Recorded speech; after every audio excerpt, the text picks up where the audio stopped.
Intervención pidiendo disculpas, pidiendo perdón al pueblo italiano por el ataque brutal a su soberanía contra la que se ha puesto en marcha la formidable maquinaria de propaganda internacional progre, tal y como hoy hemos visto aquí, que va desde multimillonarios de Hollywood que viven en yates de lujo hasta el último de los medios de comunicación, pasando por organismos supranacionales, como también acabamos de escuchar, o por la propaganda violenta de la extrema izquierda en las redes sociales contra quien osa oponerse a la inmigración masiva.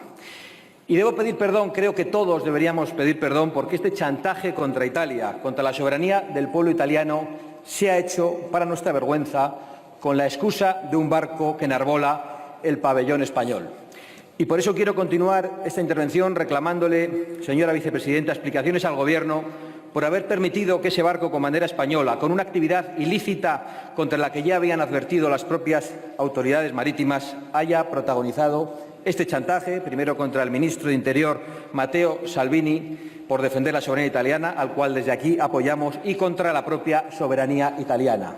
Y venimos precisamente a hablar de soberanía, señorías, porque todos ustedes, todos nosotros, estamos aquí, trabajamos y cobramos del pueblo español para representar y defender su soberanía, aunque muchos de ustedes no crean en ella, y las leyes que emanan de la misma. Esa soberanía que hace que entre los límites de nuestras fronteras y en los barcos que llevan nuestra bandera no se viva en la ley de la jungla, sino que impere el Estado de Derecho y las leyes que nos separan de la anarquía o de la piratería.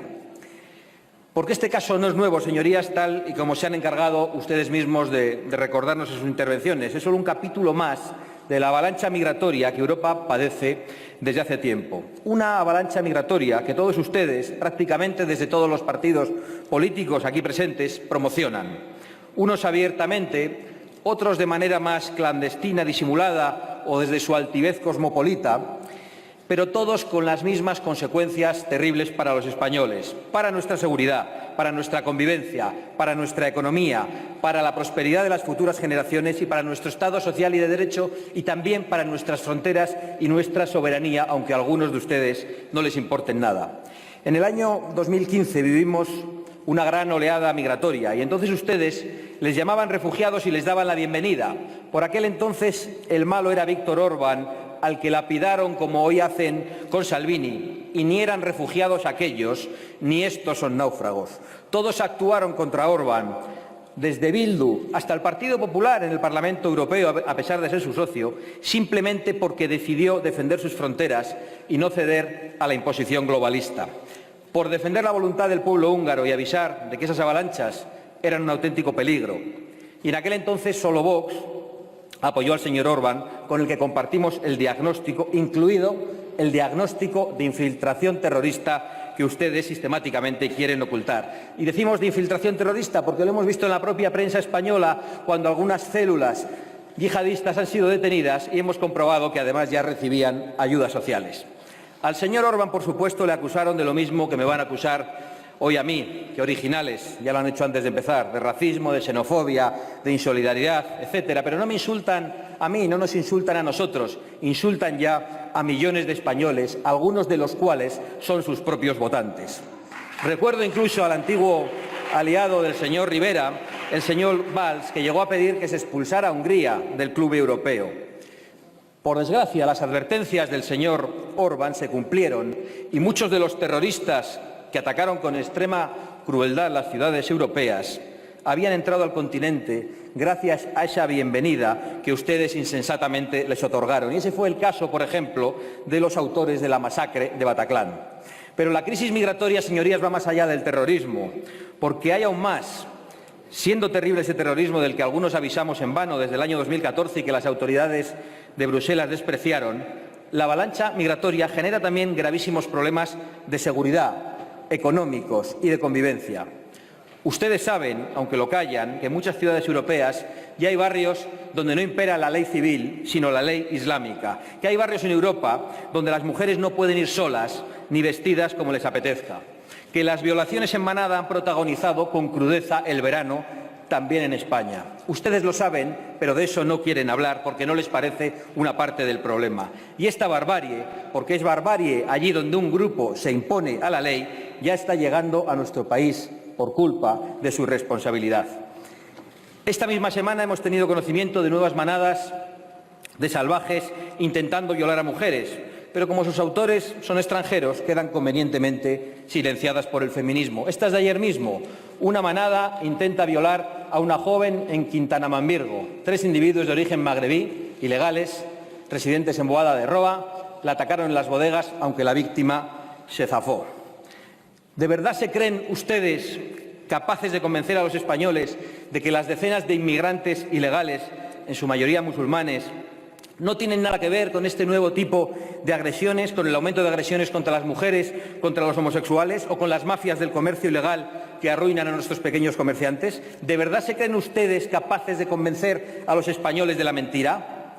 Desde que el señor Sánchez se vistió de superhéroe con el Aquarius, con la fuerza del dinero de los españoles y trajo a nuestros puertos aquel otro barco, España ha recibido 71.577 inmigrantes, según el Ministerio de Interior. No coincide, parece ser, con las cifras que hoy nos da aquí la señora Calvo. Y eso es lo que el Ministerio de Interior ha podido constatar, porque probablemente serán muchos más por la naturaleza de la inmigración ilegal, haciendo cada vez más abultada la factura de los servicios sociales, de la seguridad y de nuestra convivencia. ¿Y esa factura quién la paga? ¿Quién paga el pato? ¿Lo pagan ustedes? ¿Lo pagan los poderosos? ¿Los pagan los directores de los medios de comunicación que ya están dando instrucciones para insultarnos? No. Esa factura la pagan, por supuesto, una vez más los españoles de a pie, mientras ustedes, desde sus tribunas, desde sus mansiones amuralladas, les dicen que no basta con trabajar y mantener a sus familias y pagar sus impuestos. No, les obligan a trabajar el doble, cobrando lo mismo, para que todos esos ilegales, víctimas o clientes de las mafias y de las ONGs tan gubernamentales, reciban asistencia sanitaria gratuita y disfruten de las ayudas sociales a las que tienen tantas dificultades para acceder muchos españoles. ¿Saben ustedes que la renta de inserción mínima que reciben muchos inmigrantes es más de la media de lo que reciben los autónomos como pensión? ¿Saben ustedes cuánto nos cuesta mantener un MENA y cuánto reciben en España las viudas? ¿Cuánto recibe la señora que más ha cotizado en España en toda su vida? Probablemente lo saben y les da igual. Así que, señora vicepresidenta, contésteme si puede. ¿Cuánto cuesta la inmigración ilegal a los españoles? ¿Cuánto cuesta mantener los centros de menas? 14.000 ha dicho usted. ¿Cuánto dinero? ¿Cuánta delincuencia? ¿Cuántos problemas de convivencia para que ustedes sigan cumpliendo lo que les dicen sus jefes desde Bruselas?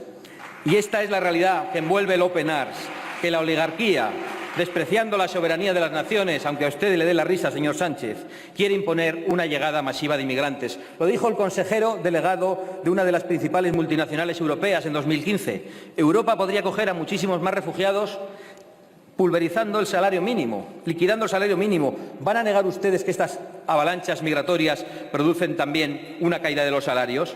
En España, y se lo tengo que recordar porque parece que se les ha olvidado, una seguridad social en quiebra, más de 3 millones de parados y millones que aún estando trabajando tienen salarios de miseria. Y, por cierto, muchos de ellos inmigrantes legales que han llegado a España cumpliendo con nuestras leyes y con el propósito de integrarse y que tienen, por supuesto, nuestra bienvenida, nuestro respeto y nuestro reconocimiento.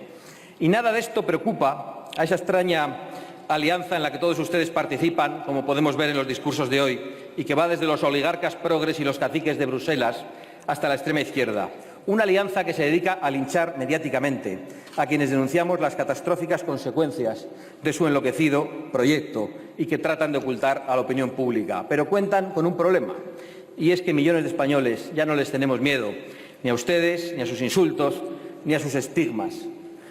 Porque están ustedes ocultando la delincuencia, la inseguridad, los problemas de convivencia, la saturación sanitaria y el terrible coste económico que, por supuesto, tiene para las clases medias ya ahogadas impuestos esta inmigración masiva. Están ocultándolo, pero lo descubriremos poco a poco con nuestra actividad parlamentaria. Pueden ustedes tener la más completa seguridad. ¿Quieren ustedes acabar de verdad con esta tragedia? Terminen con el efecto llamada. Envíen un mensaje contundente a las mafias. Quien entre a España de manera ilegal no podrá regularizar nunca su situación ni recibir una ayuda social. De esta forma tan sencilla, sí, soluciones sencillas para problemas difíciles tratan de caricaturizar algunos. Pues de esta forma tan sencilla, lanzando ese mensaje a las mafias y a la inmigración ilegal, se acabará para siempre con el negocio de los negreros del siglo XXI. Y de este modo, como ha demostrado, por ejemplo, Australia, concluirá esta locura alentada en todo el mundo por la dictadura progre y financiada, además de por nuestros impuestos, vía subvenciones por millonarios como el señor Soros, que fue la primera persona a la que parece ser recibió el señor Sánchez en la Moncloa. ¿Puede usted decirnos, señora vicepresidenta, qué compromisos adquirió el señor Sánchez con Soros en aquella reunión? Por cierto, el verdadero dueño del Open Arms y no los testaferros que estos días estamos viendo en la televisión. Abandonen de una vez este disparate disfrazado de falsa caridad y protejan a los españoles, porque eso es exactamente el deber que ustedes tienen encomendado y para el que los ciudadanos les han votado. Muchísimas gracias.